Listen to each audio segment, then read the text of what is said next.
we hacked every step of that sales process. And we had a 10% response rate on cold freaking emails.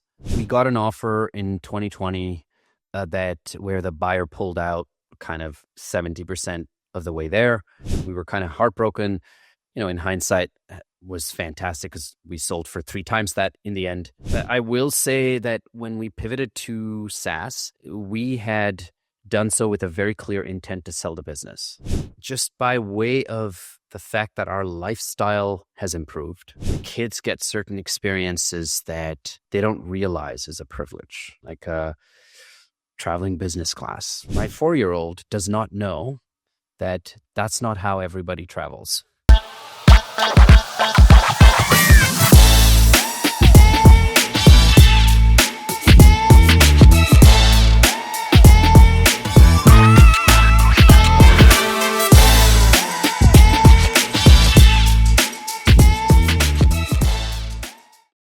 Hi again, welcome to Nex-Chapter, recorded right here in the Republic studio.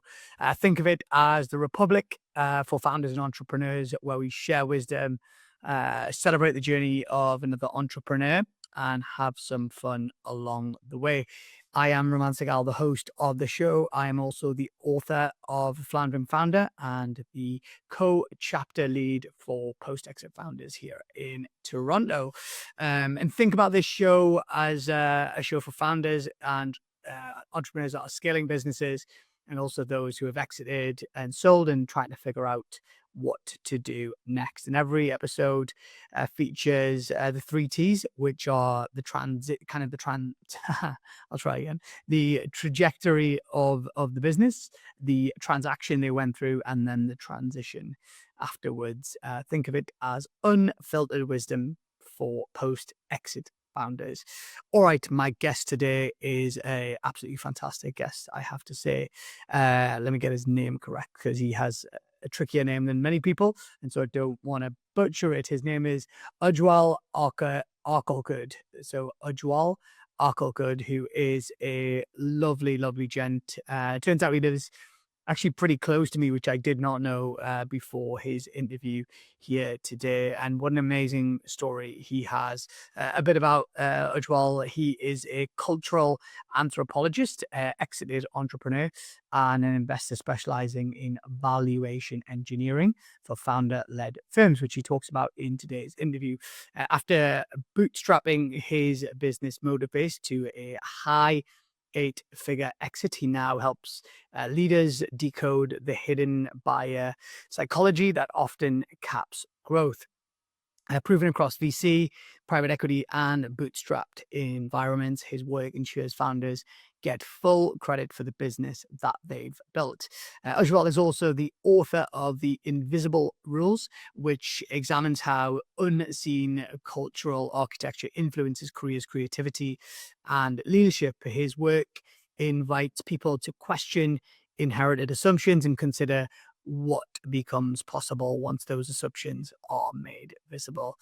Invisible Rules, the book, is available now. In fact, I am just about to get my copy, so I can't wait to get into that. And mainly because his story today is amazing. He built an incredible market research business and pivoted from a traditional service-based, project-based business into SaaS, and it's a real roller coaster of a journey, but so much intention to what him and his business partner designed. You're gonna love today's show. Please subscribe wherever you're listening or watching, and maybe share it with someone that you think will like the show, and above all, enjoy. Hey Ujwal, welcome to the show. Thank you for having me. Yeah, absolute pleasure. And I've had the opportunity to do a bit of reading about you and see your amazing business journey. So I'm super excited that you're here to share the journey that you've had and the transaction that you've had, and also tell us about what you're doing now. But before we kind of fully start, the ritual here at NexChapter in the Republic studio is to bring a drink of choice. So what are you drinking this afternoon? Let's see. It's a Perrier peach spritzer. Okay. Yeah, very it's a good. non-alcoholic very fancy spritzer. It's I don't know, whets the appetite. I thought you might have had something, given how cold it is in Toronto today. You may have came with a Could have bulletproof used or some something. brandy or something, but yeah.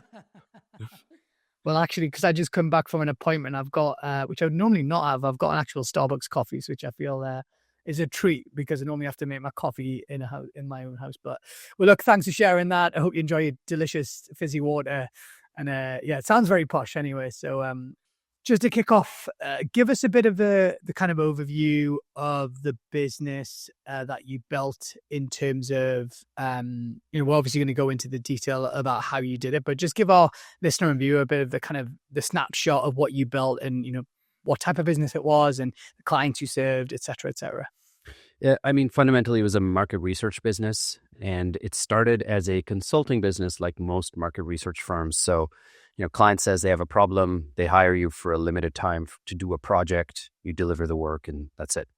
Now, my background is in anthropology, so we were doing ethnographic research, so anthropological research.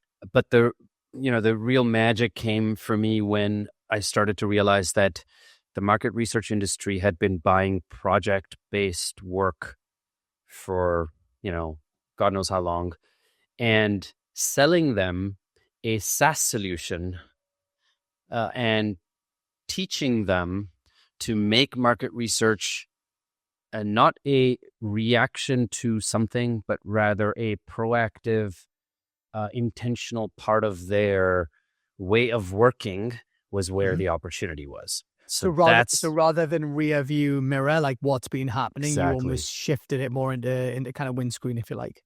Exactly. And, people were doing, social media tracking and stuff like that, but that's not real research. For us, what we were trying to do was you take the average research director, their mindset always is rear view mirror, right? They're always saying, oh, let me go study something. We're going to spend 3 months in field and travel and waste all this money and all that stuff. As opposed to saying, hey, I have this always on technology. I have research at my fingertips. If something breaks in the news this morning, I can analyze how a consumer might feel about it within seconds. It's a very different mindset, and it's a shift in how you work. So that's the bet we made in 2015. It didn't fully come into fruition probably until 2019, 2020, and the pandemic definitely helped. We can talk more about that. Yeah. But like a lot of businesses, you make a bet on a shift. Usually you're early, and either you figure out how to get to or survive until that point, or a lot of businesses will die before that real inflection point happens. But I think in a way we were kind of lucky that we were there at the right time. And just before I kind of dig into the trajectory of the business and the growth of the business, give us a sense. You said kind of if something happened in the world, we can get a sense of consumers. So my guess is the kind of more on the B2C side of things, you were dealing with consumer brands as well as always the B2B as well. So we were selling to large brands, like Target was one of our largest customers, Sure. McDonald's, General Mills, all these companies, Nestle. And their challenge was that consumers were getting more and more complex to understand. And I think, that was partly because suddenly there was access to information, obviously internet and social media proliferation. The average human being was talking to and being exposed to so much more in terms of diverse opinions, ideas, than they would if, they were just operating in their physical environment. And so suddenly the complexity of being able to map who somebody is, let's say the old way was, oh, you're white and middle class and you're well educated, so you're going to buy these types of products. And suddenly that kind of correlation became extremely difficult to do. And people had no choice but to start to ask deeper questions about human belief systems and value systems, because that was a much better way to understand and predict human behavior. And so that was also a big bet we were making, because obviously as anthropologists, that's what we do. We wanted to teach these large corporations how to understand human belief systems and how to dig deeper into human motivation beyond just looking at demographics and psychographics. So that was a huge part of why we created the company. It's really interesting hearing your kind of anthropological background and how you've applied that in a meaningful way to market research. My background's all in marketing, so I have a basic understanding of market research as a tool, either as a one-off project like you mentioned, or as or very traditionally you would do as benchmark exercise. Day one you do it, day 365. Exactly. But it's interesting what you're talking about here, because it's like, if I've understood correctly, you placed a bet on in this kind of increasingly complex world, proliferation of social media, to understand consumers and to be able to predict their behaviors as opposed to reflect on them is, I imagine, what got the attention of these big brands. And that was kind of where I was going to go next. You mentioned like McDonald's and Target. Yeah. I'm sure many of our listeners and viewers are like, how the hell did you get into these guys? Yeah. So what was and I know we're kind of probably going into the growth of the business now, like, how did you manage to get in, your foot in the door with a McDonald's, say, or whichever brand you could maybe talk about? Yeah. And this is where I'm going to plug my upcoming book, Invisible Rules, as well. No problem, man. You plug away. But one of the reasons I wrote the book was because of exactly that question. Because when we started the business, I'd never worked I'd worked in advertising before. I didn't know the market research industry. I didn't know anybody.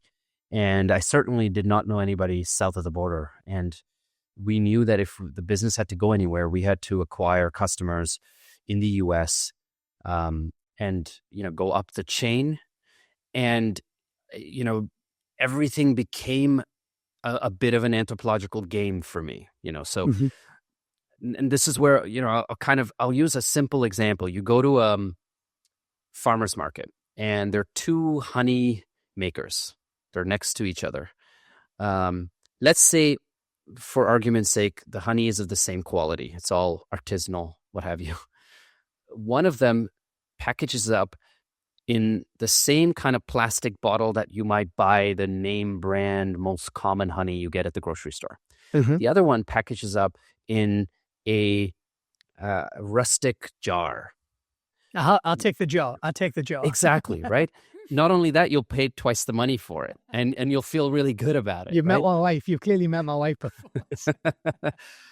But this is what I mean by, we all understand this in the B2C environment, but when we're selling B2B, we kind of forget that there's a human being buying. We think, oh no, it's an organization buying. But what we don't realize is human beings are buying with the same psychology. They want to be cool and interesting, or they want to protect their jobs and make decisions that don't make them look foolish, or they want to protect their future and buy something now so that in the future they will be seen as not lagging behind, and all of these other motivations. And so our question became, okay, these buyers, what are they really trying to do when they buy market research? So the first thing we learned is people are just protecting their asses. That's the market research industry. And a lot of people will, really dislike me for saying that, but that's the truth. And so most people buy it because they want to save their asses, because there's a decision being made at the VP level, SVP level, and there needs to be some kind of data point to validate that, and some kind of blame game, right? So if something goes wrong, which it does a lot of the times, you just do the, blame shifting back down the chain to the market research firm that did it. And so we said, okay, so if that's the way, it's going to be impossible to sell them a new product that's now asking for SaaS, for a SaaS model, asking you to pay up front for a 12-month engagement. I mean, or a 3-year engagement. This is unheard of. So how do we solve that problem? And so the moment I applied the anthropological lens, the first thing I realized is, this is all in the book, by the way. The first thing I realized is a lot of founders, they don't talk about where an industry is headed and why they might be at the forefront of it. See, if I just come to you as a buyer and say, hey, I'm so-and-so company and I'm doing this differently, you're going to look at me as risky. But if I say to you, hey, Raman, the industry, the train's left the station. Consumers have become really complex.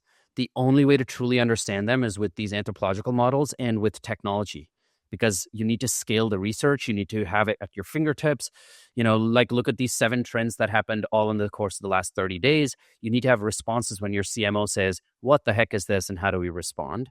Suddenly, you're looking at me going, oh, I have been late to the game, and these guys are going to actually bring me up to speed and help protect me. It's a very different mindset. I've suddenly made you feel psychologically safe in engaging with me rather than unsafe because you're looking at me as a risky solution. And so this is one example, but we hacked every step of that sales process.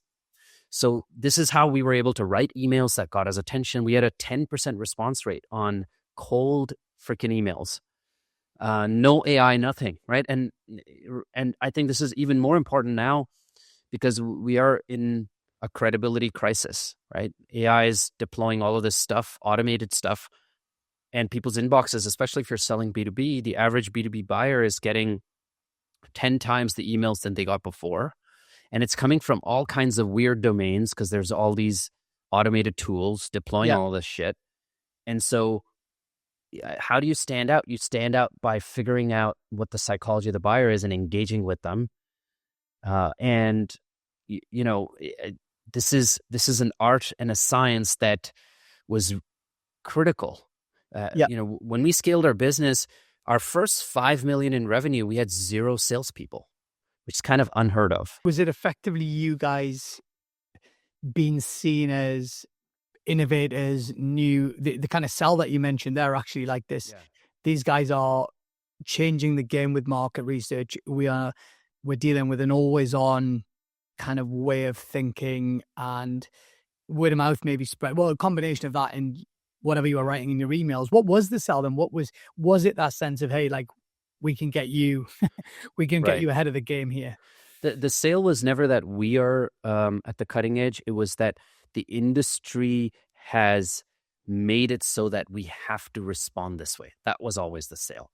Okay. So the part that was an aha for the buyer was that no buyer ever disagreed with us when we said, hey, consumers have become more and more complex. Trends are coming and going faster than they did before. You need a way to understand what is a fad, what is a real trend, what is a shifting belief system. And there is no way, because the old method of doing research is already obsolete by the time you're in field and wait 3 months for the results and have 10 discussions about it. And so nobody disagrees with you because that is the case. That is the industry. So we just became one of the few people to actually have a response to this new reality, right? And that's what the game was. Because if you sell, and I see a lot of founders do this, if you sell an innovative solution, people consider you risky.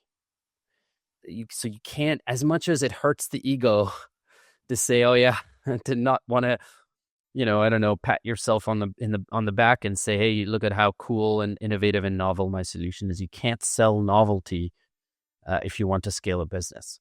That's so smart as well, to make sure that you had this way of thinking, but you weren't deemed risky. You were almost deemed a necessity. And you mentioned inevitable, yeah. And you mentioned there the kind of 5 million mark in that growth to 5 million.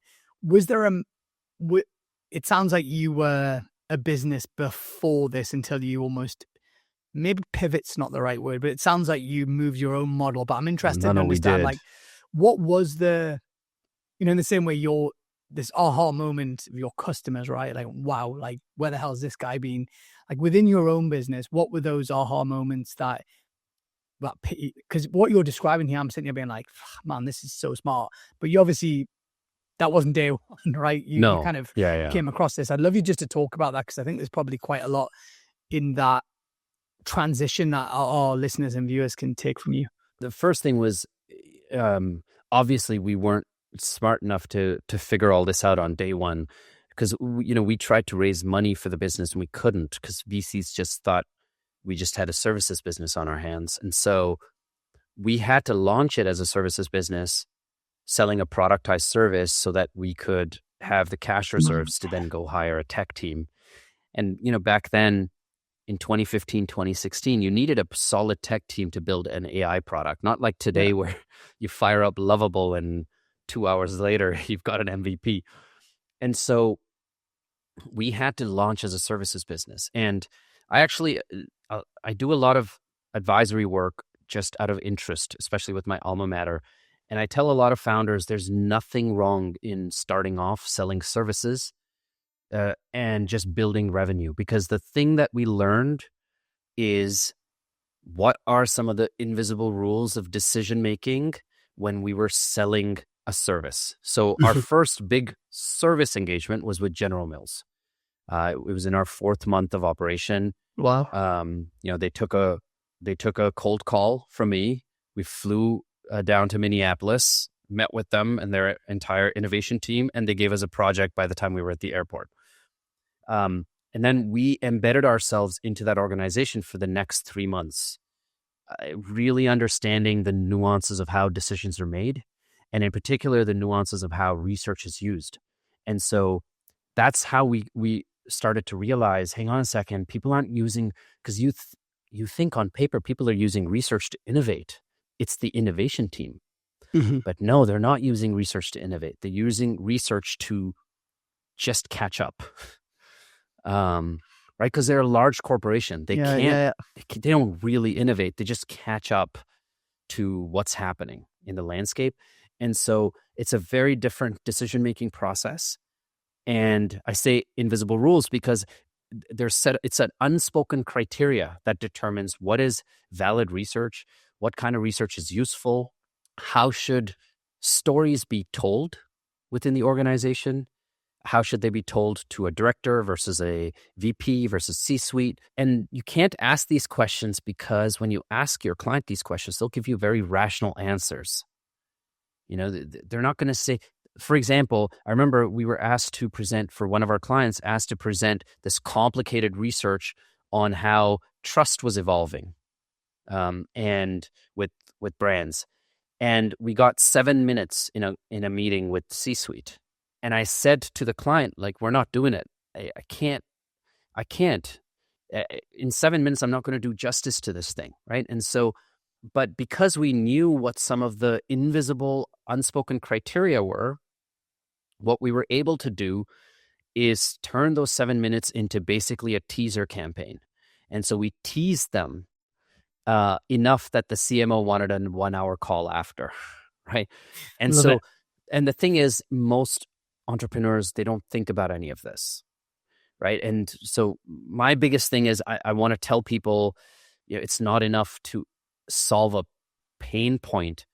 You have to figure out what is happening in the psychology of the organization.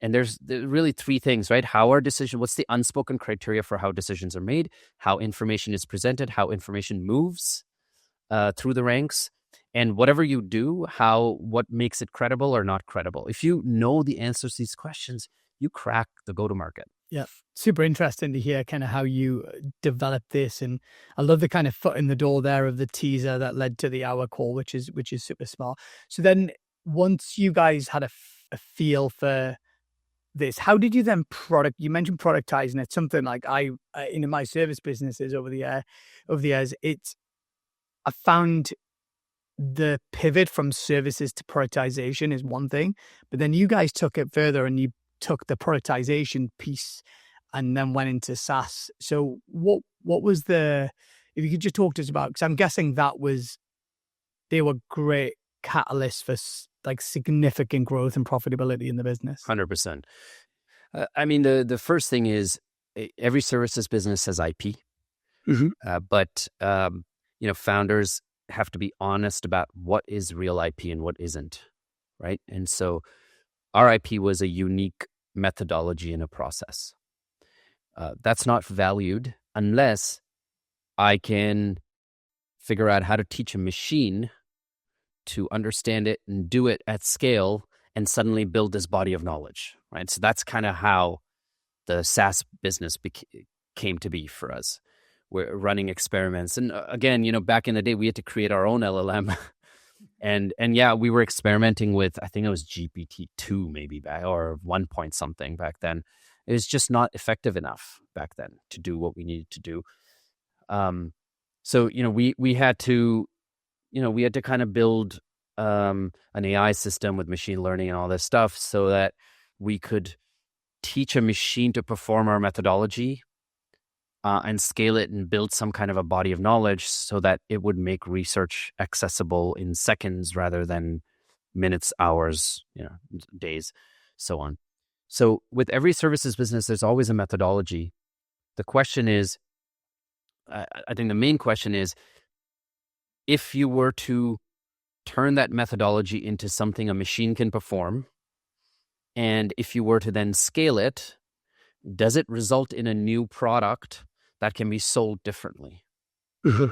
If the answer is no, then maybe that methodology is not productizable. Yeah.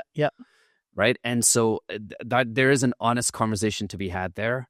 In our case, we were lucky that it was, because you can't patent a social sciences methodology. It's in the public domain, can't really patent that stuff. But what you can do is, create a unique IP and business for you that's technology enabled. Okay. So you're building an amazing business here, and just give us a sense of, before you went on this productization and then SaaS, what was the scale and size of the business, in whether it's people or revenue, whatever you're comfortable sharing, versus what it ended up being? Because my guess it's day and night, and you were creating something that was getting real traction. Not really. Our services business had huge success, and we scaled to almost 5 million in revenue, and it was extremely profitable. Okay. But by year 2, we had already started investing in technology. So by year 4, we had an MVP solidly ready that we could start deploying. So in year 4, we decided that we were going to kill the services business and go cold turkey with SaaS. And the reason was that we knew that if we didn't do that, customers keep asking for the services business. And what happens is, and I see a lot of businesses like this, you're not going to be able to exit easily, because an acquirer is going to go, well, X portion of your revenue is services. I'm not going to value it the same way. And in fact, the overall company isn't valued the same way, and so on. Yeah. So we had to go cold turkey. And that was really scary because, we were 5 million revenue and 3 million in EBITDA. Wow. So it's really hard to just kill the cash cow, but we did. And then that must have been we dropped down to $1.5 million. Right? The following year. Wow. So, okay. Yeah. So it's very scary. How was that? Yeah, I was going to ask you how. The only thing I can think of, when my first business, we were a generalist marketing agency with a life science kind of pharmaceutical core, and we pivoted the entire business to the pharmaceutical sector. This was 5 years in, and we lost 50. We knew it was going to happen, but we effectively lost half of our business within the space of 3 months. And then what happened is then the kind of James Collin, traction flywheel then picked up, and it really started to fly. But I remember almost being like, is this really questioning myself, was this the right decision? I'm guessing you had some similar kind of concerns. And the reason I want you to share this is because it's like, it's real. Like, this is the stuff founders and entrepreneurs like you do. Like, this stuff doesn't happen by accident. You've got to run the risk sometimes. Yeah. And, I was very lucky because I had a business partner who we both had immense trust in each other. So we could have really intense arguments and then the next morning wake up and continue. And there was no animosity or, nothing, no hangover. And so I think that was one year where we argued a lot, because every other day we were trying to figure out if we had, effed it all up. But what we did was, in order to give ourselves fuel, we really focused on sort of the micro moments and the micro wins, right? Especially when you make one of those decisions. It was tough because nobody was used to buying a SaaS product for market research. And so you're selling them this SaaS product, and, we lost, I think, more than half of our clientele. Wow. The other thing that was a problem was that before, if you hired me for 7 projects, right, I could, make $500,000. Now, with technology, you could do all of that with your same single license for, $100,000. So I'm actually effectively giving you better value with technology, but I'm also removing $400,000 from the table. Wow. So now I have to figure out other ways to grow the business.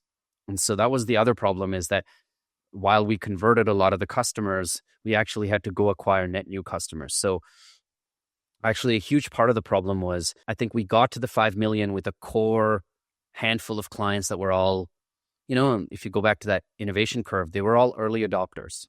Yeah. And so when we launched the technology, we realized we had to sell to the early majority. And the way you sell to the early majority is very different.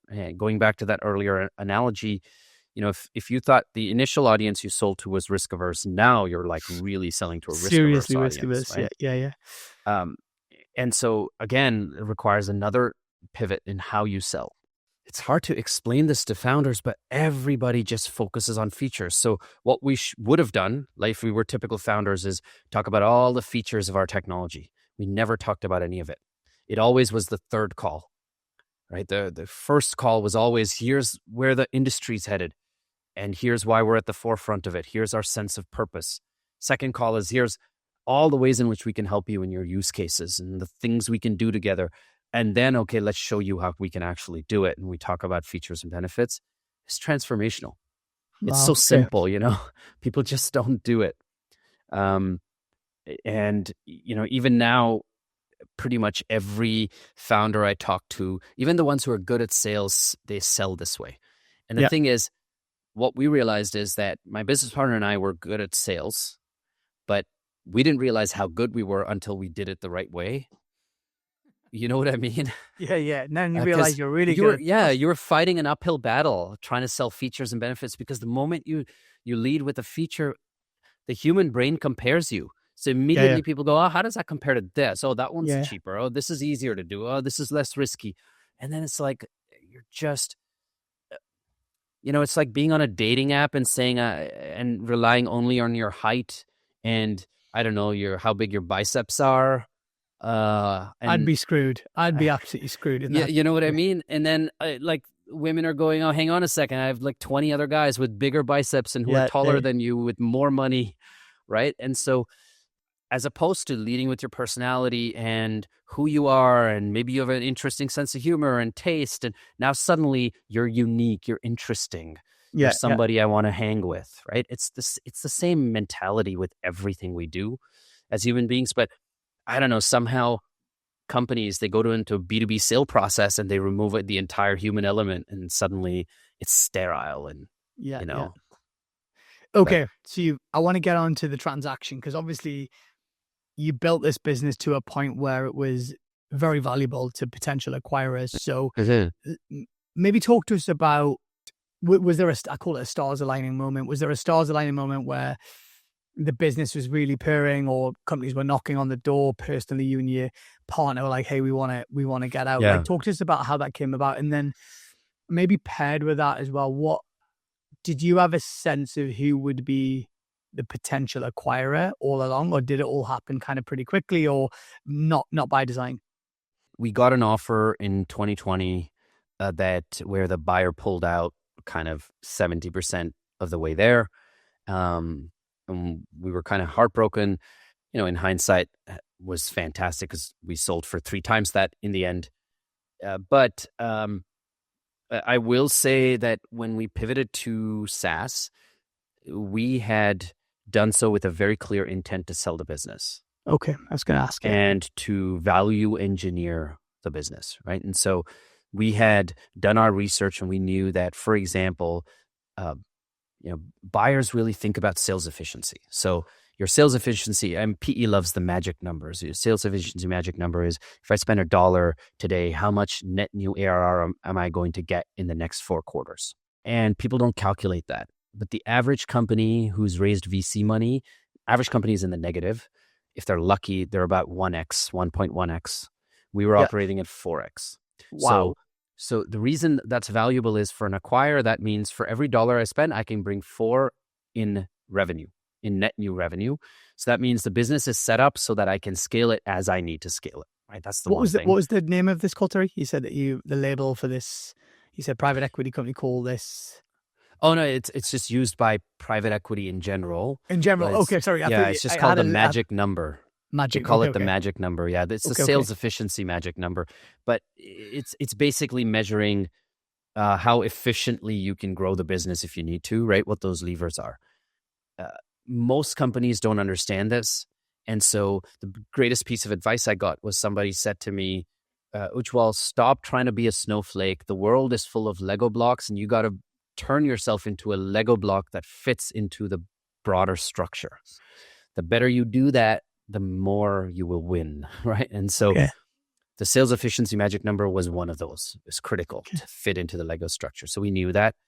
The second thing was EBITDA. So how profitable you are is really, really important. And I think, again, businesses don't think about it because they think they're going to raise VC money and be a unicorn. But let's face it, 99.9% of them don't. And so from day one, we were really focused on these two metrics. And when we had a sale opportunity in 2020, we kind of followed through it because, I don't know, you just get excited that somebody's valuing you. But that was a big learning experience for us because then we realized that, okay, we had the fundamentals in place, but the way we told our story, and by the way, we had just pivoted to SaaS in 2019, so it was too early to sell. Very early, yeah. But that failed process that you had in 2020, was it, I've heard a few times in doing interviews where people like yourself will very proactively spend time with private equity companies, with investment bankers, to understand what would make their business more valuable. Right. It sounds like you had a bit of that when you went through this process. You're almost like, actually, we've got a pretty solid business already, but if we do these one or two things really well, we won't be 5 times EBITDA, we might be 10, 20 times, whatever. We knew about some of these metrics just because we had been talking to people in the industry and getting advice constantly. But, going through the sale process, and it just happened organically, by the way. We weren't talking to investment bankers or private equity at that point. It just happened organically. It was a private equity buyer. Yeah. But we learned a lot in that process in terms of how all the other levers they look at for valuation, right? And one of those levers is consistency of growth. And so we didn't have that yet because we had made a huge pivot in our business. And consistency in accounting principles. That's the other thing, right? So you don't want arguments with your acquirer about what revenue fits GAAP compliance or what revenue, according to GAAP, is SaaS revenue, is ARR, annualized recurring revenue, versus project revenue, and then it affects the valuation. So that's what we learned from that process. So by the time you came to actually sell, was all of your revenue pretty much SaaS revenue by this point? Yeah. By this point, 98% of it was SaaS revenue. Wow.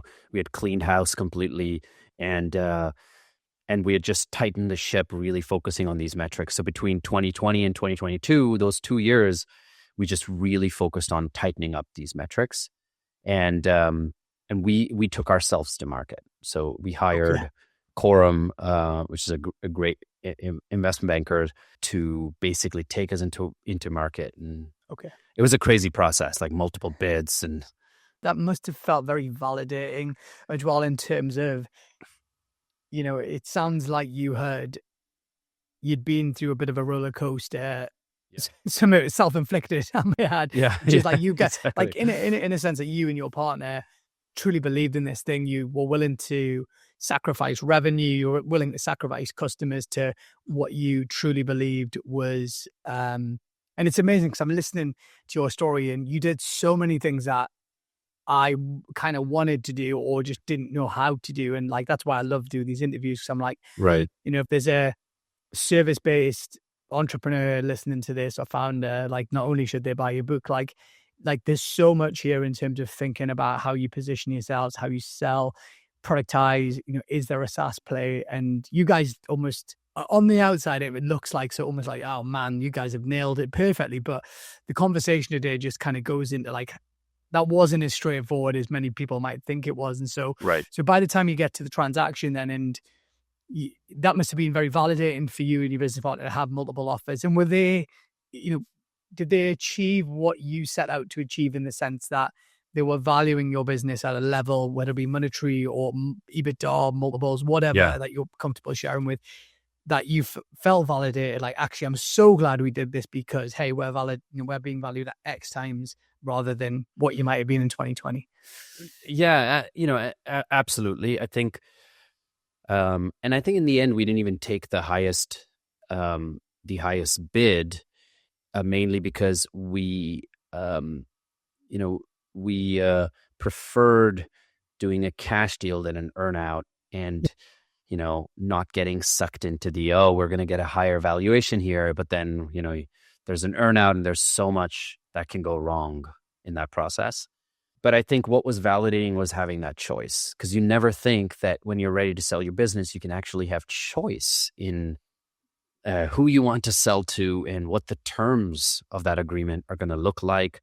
I think that was what was just immensely powerful. But I think, to your point, it didn't just happen with luck. It was a lot of mini decisions that eventually got us there. But I think it was a relentless pursuit of trying to become the Lego block, right? And so we didn't, so many other entrepreneurs would say, "Oh, just keep growing the business," and we always knew that before our 10-year mark, we want to get rid of the business, because we're just not going to have the emotional energy to sustain this beyond 10 years. And so, we sold in year 7, going on to 8. And so I think that's part of it, is that there was clear conviction for my business partner and I, and there's a clear pathway to try to, navigate that. Well, yeah, and you mentioned also that kind of emotional dip, if you like. Again, we hear it again and again on the podcast, which is there's a moment in time in a founder's journey with a business or partners that they're like, this is now pulling the soul out of me, or I've lost the joy. We often hear it's not what it used to be. Oh, actually, it's just timing is everything, right? You built this business and you had multiple offers.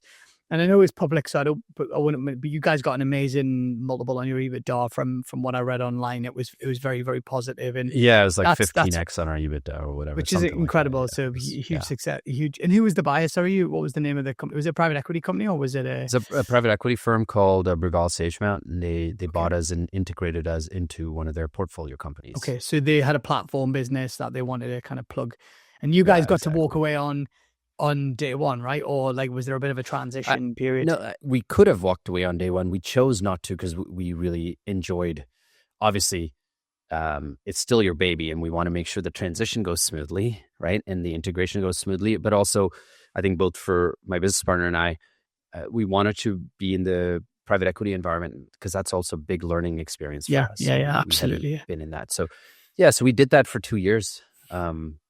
Before actually walking away. Okay. So, well, I'm going to pause at that point and just say congratulations. That's, you've just told a fantastic story of the kind of the genuine ups and downs of running a business and pivoting, and the micro decisions, I think, is a really key thing. All these mini micro decisions that you make, in addition to the big ones, right, that you've already talked about, that for you led to a fantastic outcome for you and a partner. So congratulations. And you've obviously mentioned the book, and that takes us to the kind of final T of our 3 T's, which is on the transition. And you mentioned that you did a couple of years as part of the kind of handover. And obviously I want you to talk about the book as well. Did you have a sense of what you were moving towards, right? Like, so when you were exiting the business, like, a lot of people struggle at this point, because their identity is wrapped up in the business. There's often a honeymoon period, which you might have had when you sold, when I don't know, you bought the nice painting behind your bed. I don't know, like you bought some cool stuff, but then once the money becomes like the norm, there's a bit of a dip. And so I'm interested to understand, like, you're such a thoughtful guy, like, which clearly you are. Like, I'm interested in understanding like how you thought about what comes next. You strike me as being things don't happen they happen by design. So yeah. In many ways, I'm still figuring it out, but the process of writing the book was to figure it out. Yeah. And don't get me wrong, in that process, I've been helping a couple of other firms that want to exit and don't necessarily have the growth trajectory or the sales efficiency magic number to do so, and I'm helping them. And that allows me to just stay connected with the entrepreneurial experience. I really enjoy that. But do I know what I'm doing next? As in, am I starting another company? I have no idea. But I will say that after really walking away, we took ourselves to France for a year. Wow. And for the first 3 months, it's like weaning off of cocaine or something. You're jittery. You just want to wake up Yeah, and totally. be busy, and you have nothing to do. How And did you it's a find really that bit? Because like I think awful. that's the hardest bit, which is like checking your emails and there's no emails, and you're like, what the hell? Like No, no it one was cares, no one awful. needs And me anymore, right? I think the worst part was every day I was coming up with a new idea of a new company I wanted to start. But you know what helped me is a friend of mine had gone through an exit a few years before. And I mean, he's not a close friend, so he's not going to know I'm talking about him, but he's still drifting. Yeah. I mean, he's drifting in the most privileged way. He doesn't need to work again in his life, but he's still drifting. But the reason he's still drifting is he never took a pause to actually reflect on everything he's been through.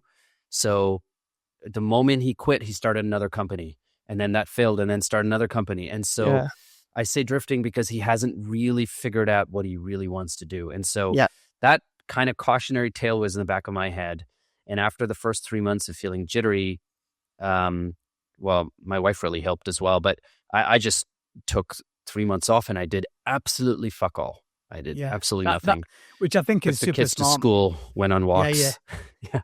Which is so smart. I have to say, like, having done countless of these episodes and speaking to amazing entrepreneurs like yourself, one of the commonalities that I've pulled from this is this desire to jump back into something else and not in it.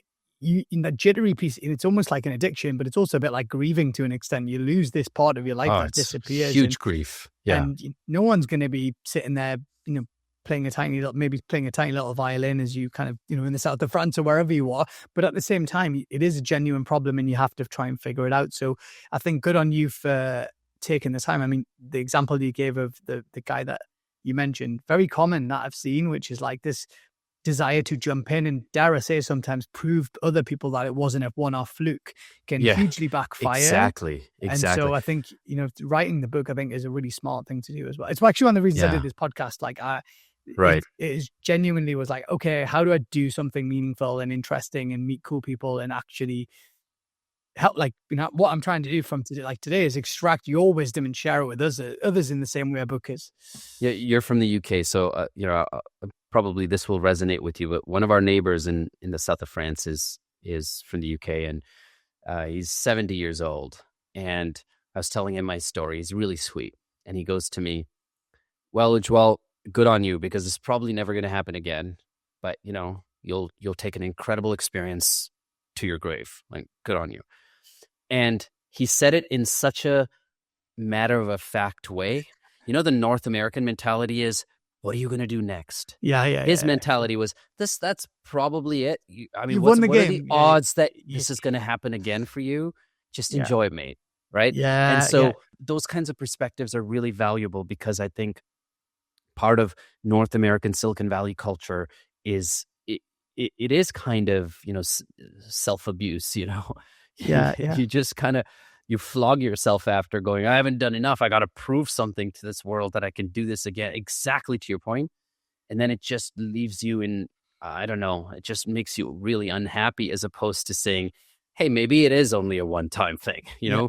And you have to acknowledge that a lot of it is also right place at the right time, right? As much as you want to think, oh yeah, I did this. There's so many decisions, Raman, that I made that in hindsight just felt like, I don't know, call it luck, call it, I don't know, I agree. Some kind of force propelling you in a certain direction, right? And so how do you explain that stuff? You can't. Yeah, I honestly, I share that perspective so much. I just think right place, right time, willing to take the opportunities. And you've described your story, willing to take risks is a big one as well. And you do the things that people are not willing to do themselves. And it's interesting, the British guy that you mentioned there, there's one of my favorite authors is a guy called Derek Sivers. I actually think you'd really like his writing, because like it's incredibly thoughtful, thought-provoking writing. And he actually left. He's an American. He sold a business called CD Baby for 20 million. He left, and he actually renounced his US citizenship. He ended up moving to New Zealand with his kid, and he lived in the UK for a while as well. And in one of his books, he talks about like, selling a business is like it's you've won that game. You've conquered the castle. You do not need to do it again. Go play something else is the way he describes it, which I think is. But a lot of us are wired like we need to do something. So you mentioned your kids there briefly, and this is and I ask this for many guests that come on who, similar age, maybe I don't know, how do you think about wealth and wealth management and conservation and, not having spoiled kids is something Yeah. my kids are in a great school, and, sometimes I see the kids are with, and some of them are amazing. Some of them are like, God, I'm not sure these are the best influence. Like, how do you spend much time thinking about that or concerning yourself with that? I definitely spend time thinking about that. I think, there, just by way of the fact that our lifestyle has improved, right? The kids get certain experiences that they don't realize is a privilege. Yeah. Right. Like traveling business class Yeah. across the pond. My 4-year-old does not know that that's not how everybody travels. Right. And so then it becomes our job to figure out how to help him understand that privilege. I think one is just as a consequence of just a change in lifestyle, they have experiences that I certainly didn't when I was growing up in India as a kid. And then I think the other thing is the things that we haven't really changed the majority of how our life is led. Like, do I have a little toy to drive around? Yes, I do. Do we travel comfortably? Yes. But we haven't really changed anything fundamental to how the kids are treated, what they have access to, stuff like that. You know what I mean? So I think it's a balance, and everybody's balance point is different. And, for us, like, we are not the type of people that desire some kind of crazy lifestyle. Like, I want to live a quiet life. So, it's just really the stuff that is automatic, the privileges that are kind of automatic because we live in a nice house and in a nice neighborhood, stuff like that. That's the stuff that I'm more concerned about, that they need to understand, because the stuff that's automatic is where, you can develop a very flawed idea of what everybody's reality is like, and it's not, It's not. Yeah. Yeah. Great insight, I have to say. And you've given me a question. I have to, your toy, you mentioned a toy that you drive around. You must have a fun car. You strike me as someone that's got a fun car. I do. I have a Resto Mod 1992 911 Targa. Okay. These Resto Mods are like where they modernize these old cars, right? So it's got carbon fiber like body. Apple CarPlay. Not Apple CarPlay. Yeah, I mean, I think the maker of that would renounce my citizenship if I played music in that car. But yeah, that's an expensive toy. That's a fun toy, though. It does have the modern amenities. Yeah, carbon fiber body, like, ABS brakes and all that kind of stuff, and modern drivability, but you still get the feel of a car from 1992. I love it. You'll appreciate this. And when I was a kid in the UK, my dream car was a Toyota Supra, the original Toyotas. I mean, I remember, and beautiful. Like you can get the new versions now, right? But like, there's part of me that's always like, I'm actually just going to go buy an old Toyota Supra until you drive the thing and be like, this is horrific. Yeah. But no, honestly, I like the 996 generation 911 has been on my poster since I was a kid. So that's the first thing I did for myself after exit. Good for you, man. Congratulations. And that's kind of the only thing. Other than that, it's like, I did this thing. I mean, other than when you pay off that mortgage or you buy a house and what have you, like yourself, like we try to live within our means and not be flashy and all this type of stuff, because I think it attracts the wrong type of attention. But I did. Exactly. I bought an Aston Martin, but I knew I was moving again. Like we'd gone from the US back to the UK, and we thought we'd move to another country, and so I always knew it was going to be a moment in time, and I loved it, but I got it out of my system. But unfortunately, all that does is you think it gets it out of your system, but actually just creates a new type of itch, which is I want to do it again. So, well, look, thanks for being so generous with your time, Ujwal. Yeah, of course. Thank you. What an amazing journey, and it's there's so much to unpack there for people listening, both entrepreneurs and founders that are scaling and those that are have exited, like you've articulated like the challenges and thinking about what to do next. And whatever you do, I'm sure you'll be a huge success. And we live very close to each other, which we found out at the start of this course. So Yes. I'm sure we can catch up for a beer or a coffee, or I would love that. maybe when I buy a nice car, we can maybe race around the Don Valley. I don't have my car here. I leave it in France. Okay. Oh, well, I'm happy to come to France instead. That's Done. Done deal. all right, man. Thank you so much for being a guest. Cheers. All right. Cheers, man. Thank you.